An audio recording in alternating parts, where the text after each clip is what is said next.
Eu preciso fazer uma pergunta a você, uma pergunta pessoal.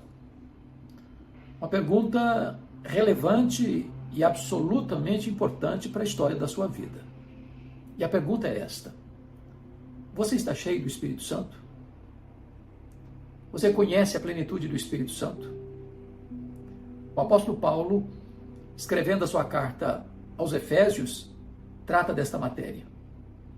Ele diz no capítulo 1 que nós devemos estar cheios da pessoa de Cristo, a segunda pessoa da Trindade. No capítulo 3, ele diz que nós devemos ser tomados de toda a plenitude de Deus, Deus o Pai. Mas em Efésios 5,18, o apóstolo Paulo diz que nós não devemos nos embriagar com vinho, no qual há dissolução, mas devemos ser cheios do Espírito Santo.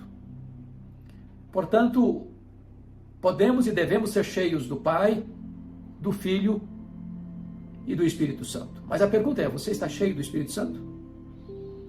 Esta é uma promessa de Deus. Deus derramaria do seu Espírito sobre toda a carne. E então, quando essa profecia se cumpriu, lá no Pentecostes, todos os que estavam reunidos no cenáculo ficaram cheios do Espírito Santo. O apóstolo Pedro, ao levantar-se para pregar, ele diz que esta promessa não é apenas para eles que receberam naquele dia, mas é também uma promessa para os nossos filhos, para aqueles que ainda estão longe, para quantos o Senhor nosso Deus chamar. Esta promessa é atual, esta promessa é para a nossa geração, esta promessa é para você e para mim. É claro que todas aquelas pessoas que já nasceram de novo foram batizadas pelo Espírito no corpo de Cristo. Se alguém não tem o Espírito de Cristo, esse tal não é dele. Ninguém pode ser nascido de novo, ser regenerado sem a obra do Espírito Santo. Todo aquele que nasceu de novo, seu corpo é a habitação do Espírito Santo. Ele é a morada de Deus. Mas nem todas as pessoas que têm o Espírito Santo estão cheias do Espírito Santo. Uma coisa é ter o Espírito Santo presente, outra coisa é ter o Espírito Santo presidente. E Paulo, em Efésios 5,18, ele vai tratar desta matéria de uma maneira magistral. E ele é categórico em afirmar: e não vos embriagueis com o vinho no qual há dissolução, mas enchei-vos do Espírito. Há aqui duas ordens, uma negativa, outra positiva. A ordem negativa é: não vos embriagueis com vinho no qual há dissolução. A ordem positiva é: enchei-vos do Espírito. E aqui uma comparação, eu diria superficial, e um contraste profundo. Dr. Mark Lloyd Jones, expondo esse texto, trabalha isso de uma maneira magistral, extraordinária. E a comparação superficial é que tanto uma pessoa embriagada, bêbada, dominada pelos eflúvios do álcool, ela está sob a influência do álcool. Ela fala, ela age, ela reage mediante a influência deste depressivo que é o álcool. Às vezes ela perde temor, timidez, às vezes se torna falante, outras vezes se torna valentona. Ela está sob a influência química do álcool. Da mesma maneira, quando uma pessoa está cheia do Espírito Santo, ela está sob a influência da pessoa do Espírito Santo. O Espírito Santo é aquele que veio para estar para sempre conosco. Ele é o outro consolador. Ele é aquele que nos guia em toda a verdade. É aquele que está conosco e dentro de nós, intercedendo por nós com gemidos inexprimíveis. É o Consolador, que nunca nos abandona e nunca nos deixa. A Bíblia diz que ele é uma pessoa, não é uma energia. Ele é uma pessoa que tem todos os atributos de Deus e realiza as obras de Deus. Por ser uma pessoa, não podemos entristecê-lo. Ele não pode ter sua influência apagada em nossa vida. Mas devemos ser cheios do Espírito Santo de Deus. Estarmos sob a influência do Espírito Santo de Deus.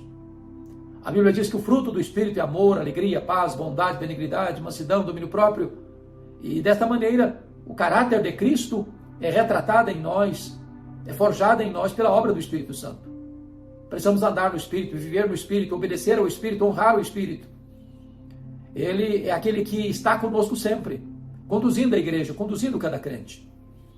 Então, quando uma pessoa está embriagada, ela está sob o efeito do álcool. Mas quando uma pessoa está cheia do Espírito Santo, ela está sob a influência do Espírito Santo. E é um grande contraste, uma grande luta e permanente luta entre a carne e o Espírito. Se nós crucificarmos a carne nós viveremos no Espírito. Mas se alimentarmos a carne, nós apagaremos o Espírito. Então, o apóstolo Paulo agora vai fazer o que nós chamamos de um contraste profundo. E o contraste profundo é que o álcool, ele é responsável por grandes tragédias na vida. Paulo diz, não vos embriagueis com vinho no qual há dissolução.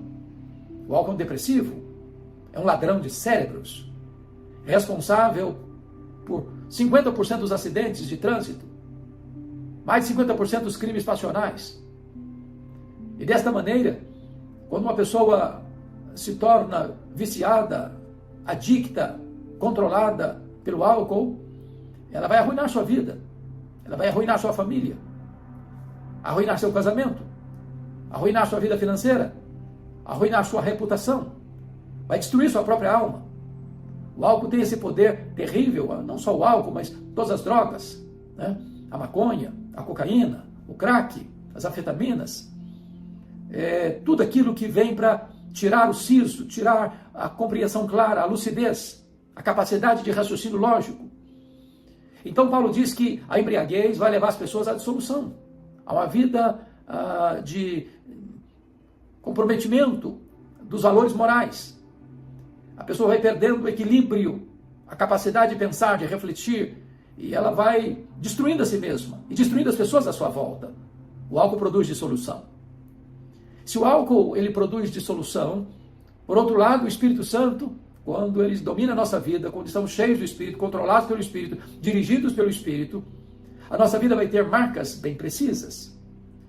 E a primeira delas é que Paulo diz que nós vamos falar entre nós, com salmos, hinos e cânticos, ou seja, o Espírito Santo vai mudar a nossa linguagem, as nossas palavras. Não teremos mais palavras duras, não seremos mais fontes de intrigas, de querelas, de brigas, de contendas. Nossas palavras serão medicina para a alma, são palavras sábias, que edificam, que consolam, que constroem, que abençoam, que dão norte para a vida. Você pode saber se uma pessoa está cheia do Espírito Santo, se ela é uma pessoa cuja comunicação é abençoadora. Se quando ela chega o ambiente melhora. Se quando ela fala, ela pacifica os ânimos. Se ela é uma mensageira da paz, uma pacificadora. Mas em segundo lugar, uma pessoa cheia do Espírito Santo, o apóstolo Paulo diz que ele louva a Deus, ele exalta a Deus, ele glorifica a Deus, ele entoa louvores a Deus. Em outras palavras, a plenitude do Espírito Santo reverbera tanto na horizontalidade da vida quanto na verticalidade da vida. Em vez de murmuração, tem adoração. Em vez de lamento, reclamação, azedume com a vida, tem gratidão, adoração a Deus. E é tão importante você parar e refletir sobre isso, porque quantas pessoas que estão entupidas de mágoas, de ranço, de ressentimento, onde a vida perdeu a alegria, perdeu o sabor, onde as pessoas vivem murmurando o tempo todo, não são gratas a Deus, não adoram a Deus, não dão graças a Deus, pela vida que tem, pela saúde que tem, pelo corpo que tem, pela família que tem, pela casa que mora, pelo pão sobre a mesa, pelos amigos, pela igreja, pela salvação em Jesus. São tantos os motivos que você e eu temos para agradecer a Deus. E só quando o Espírito Santo está governando a nossa vida é que de fato nós vamos expressar essa adoração a Deus, porque é fruto do Espírito Santo, é consequência do controle e do domínio do Espírito Santo em nossa vida. Mas em terceiro lugar, Paulo vai dizer que a evidência de uma pessoa cheia do Espírito Santo é a gratidão em tudo, dando graças a Deus. A gratidão é a rainha das virtudes. Nós às vezes somos muito mais rápidos e céleres em reclamarmos, em murmurarmos, em nos descontentarmos com a vida ou com a providência divina. Mas onde tem gratidão, aí tem expressão da obra do Espírito Santo. Porque é Ele quem produz no nosso coração essa gratidão. Em tudo dando graças a Deus. Não apenas porque as coisas todas que acontecem conosco são coisas boas, mas por entendermos que todas as coisas cooperam para o bem daqueles que amam a Deus. De saber que Deus está construindo o caráter de Cristo em nós, seja através de coisas boas ou de coisas ruins, de alegrias e de dores, de tristezas, de saúde, de enfermidade, de prosperidade, de adversidade, mas em todas essas coisas vamos sendo forjados, vamos sendo equipados, vamos sendo instruídos e formados, transformados à imagem do Senhor Jesus Cristo pela obra do Espírito Santo em nós. Então, tem gratidão, não murmuração. Mesmo que você não entenda, mesmo que você não saiba, tudo quanto Deus está fazendo na sua vida, Ele está trabalhando por você e não contra você. Mas ainda, o apóstolo Paulo vai dizer que uma evidência de que você está cheio do Espírito Santo, em vez de embriaguez conduzir a dissolução, a plenitude vai te levar também a um espírito de humildade e de serviço, servindo uns aos outros no temor de Cristo.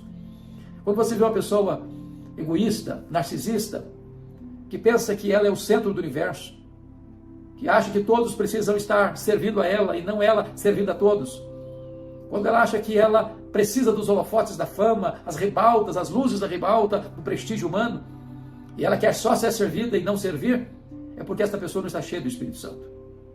Quem está cheio do Espírito Santo não busca holofotes, busca plataforma de serviço. Não procura grandeza para si, procura estender a mão para socorrer o necessitado. Não acumula com avareza, mas distribui com generosidade. Quando você serve, você se assemelha a Cristo, porque Ele, sendo mestre e o Senhor, veio para servir e não para ser servido. Então você pode identificar uma pessoa cheia do Espírito Santo pela sua comunicação, pela sua adoração, pela sua gratidão e pelo seu serviço. Mas esse texto, notem comigo, Paulo diz assim: e não vos embriagueis com vinho, no qual há dissolução, mas enchei-vos do Espírito. Este verbo, enchei-vos, está no modo imperativo. Não é uma sugestão, não é um conselho, não é um pedido, é uma ordem absoluta, peremptória, radical. Portanto, não ser cheio do Espírito Santo é um pecado. Tanto quanto estar embriagado também é um pecado. Certa feita, a Moody, nas cruzadas que empreendeu nos Estados Unidos, caminhava para uma igreja acompanhado de um diácono, quando o diácono chamou a atenção de Moody para um bêbado que estava caído na sarjeta. E Moody disse: ali estaria eu, se não fosse a graça de Deus. Então o diácono disse que tinha na igreja um problema sério para ser resolvido, porque havia uma pessoa da liderança da igreja que estava tendo problema de embriaguez. E esse membro precisava ser disciplinado. E é óbvio que sim. Mas a pergunta de muitos foi: mas e todos os outros estão cheios do Espírito Santo? Porque na verdade embriagar-se é um mandamento. Ser cheio do Espírito Santo é também um mandamento. Não embriagar-se é uma ordem negativa. Ser cheio do Espírito Santo é uma ordem positiva. Então, não ser cheio do Espírito Santo é um pecado de desobediência a uma ordem expressa de Deus. Mas, notem comigo, que esse verbo está no plural, enchei-vos. Em outras palavras, a plenitude do Espírito Santo não é apenas para algumas pessoas, para a liderança, para uma elite espiritual. Não, a plenitude do Espírito Santo ela pode vir para todos. Quando a promessa foi feita lá em Joel capítulo 2, a partir do versículo 28, o Espírito Santo viria sobre os filhos e as filhas, os servos e as servas, sobre os jovens e velhos. Em outras palavras, não tem idade sagrada. Jovens e velhos podem ser cheios do Espírito Santo. Não tem separação de gênero. Filhos e filhas vão ser cheios do Espírito Santo. Não tem separação social. Até sobre as servas, os servos e as servas, eu derramarei do meu Espírito naquele dia. Quando o Espírito Santo foi derramado lá no Pentecostes, 120 discípulos estavam reunidos no cenáculo. Os apóstolos, Maria, mãe de Jesus, os irmãos de Jesus, homens e mulheres. E a Bíblia diz que todos ficaram cheios do Espírito Santo e passaram a falar as grandezas de Deus. Então, a plenitude do Espírito Santo é para você, é para mim, é para nós. É para hoje. É contemporâneo. É necessário hoje. Está à nossa disposição hoje. Mas há uma terceira verdade nesse verbo. Está numa voz passiva. Em outras palavras, a ideia é que nós não somos o agente da plenitude do Espírito Santo. Nós recebemos a plenitude do Espírito Santo. De tal maneira que eu não posso produzir a minha própria plenitude. Eu não tenho a agenda do Espírito Santo. Eu não sou executivo do Espírito Santo. Eu não ordeno ao Espírito Santo. É Ele quem comanda, é Ele quem manda. É a ideia lá de 2 Reis, capítulo 4. Enquanto houver vasilhas vazias, há azeite para jorrar. Não há limitação em Deus. Deus tem mais, muito mais, infinitamente mais para nós. O apóstolo Paulo já tinha acabado de falar que a igreja é a plenitude de Cristo. Já tinha acabado de falar que nós podemos ser tomados de toda a plenitude de Deus. Agora ele está dizendo que nós devemos ser cheios do Espírito Santo de Deus. E o Espírito Santo está pronto a encher-nos. Em havendo em nós disponibilidade, haverá mais e mais as torrentes do Espírito Santo para serem derramadas sobre a nossa vida. Não há limitação dele, a limitação está em nós. Às vezes nós limitamos a obra de Deus ao que conhecemos e ao que experimentamos, mas Deus tem infinitamente mais para nós, do que tudo quanto possamos pensar ou pedir, conforme o seu poder que opera em nós. Então, essa é uma bênção e essa é uma dádiva disponível a você e a mim, e é uma ordenança de Deus. Mas há uma coisa maravilhosa aí nesse texto, esse verbo, enchei-vos, porque ele está no modo presente contínuo. It hurt good, more than I can say,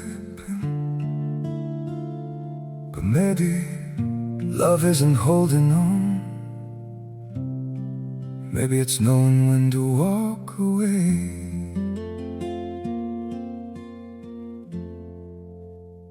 We try to hold what we're slipping through, like sand running from our hands. Every promise started losing shape. We couldn't be what we once planned.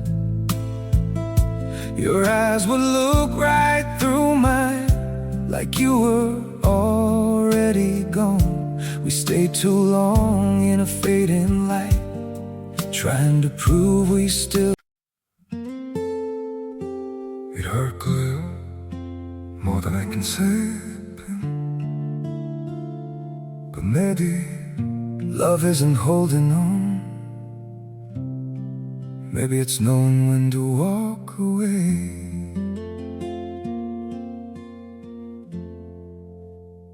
We try to hold what we're slipping through, like sand running from our hands. Every promise started losing shape. We couldn't be what we once planned. Your eyes would look right through mine, like you were already gone. We stayed too long in a fading light, trying to prove we still. It hurt good, more than I can say, but maybe love isn't holding on. Maybe it's knowing when to walk away.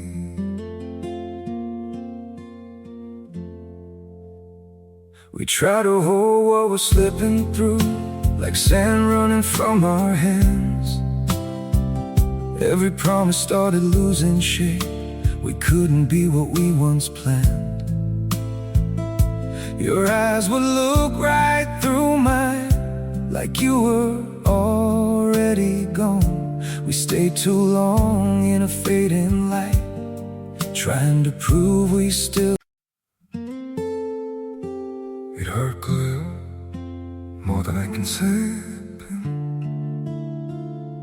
but maybe love isn't holding on. Maybe it's knowing when to walk away.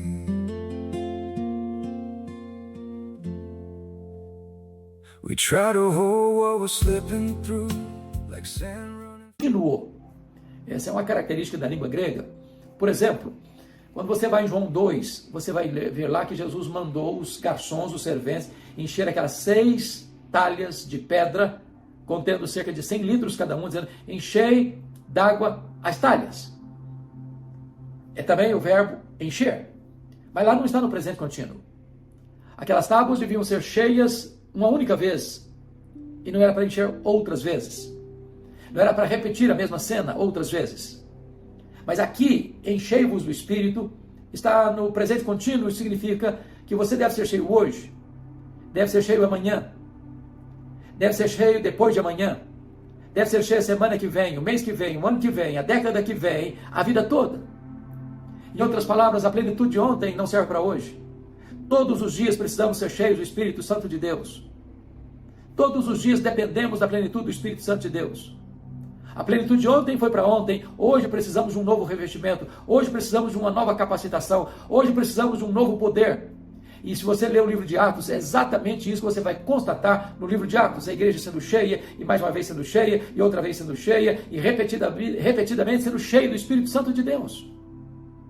A pergunta é, você está cheio do Espírito Santo de Deus? Quando o missionário John Hyde estava deixando o seu país para ir para a Índia como missionário, ele recebe um telegrama a bordo do navio. E ele abre o telegrama e a mensagem era esta: John Hyde, você está cheio do Espírito Santo? Ele ficou muito chateado com a pergunta, amarrotou o telegrama e disse: isso é uma afronta, eu sou um missionário, eu estou deixando a minha pátria, eu estou deixando os meus parentes, eu estou deixando o conforto da minha nação para ir para um outro país, com uma língua diferente, com costumes diferentes, com cardápios diferentes, com dificuldades imensas. E vem essa pergunta: se eu estou cheio do Espírito Santo?